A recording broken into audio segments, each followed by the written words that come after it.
This is the 2s, 10s spread that people speak of. And what you'll see is it's a premium offered by 10-year notes over 2-year notes, and it's actually at its narrowest in about 10 months. We're talking 123 basis points. With Chair Yellen prepping investors for liftoff this month, she has stressed that the path for higher rates will be measured. And the flattening of this yield curve suggests that investors are taking Yellen at her word and also see rates rising slowly.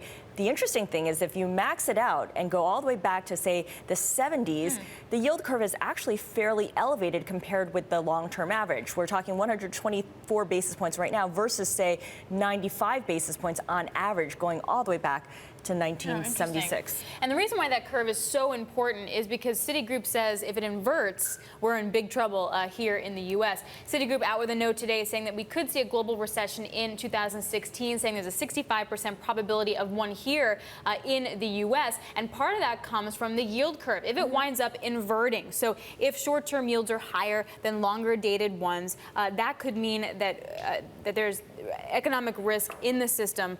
Does that mean the unemployment rate falls so low the Fed has to hike faster than we think? That puts pressure on the yield curve. Therefore, that leads to recessionary pressures.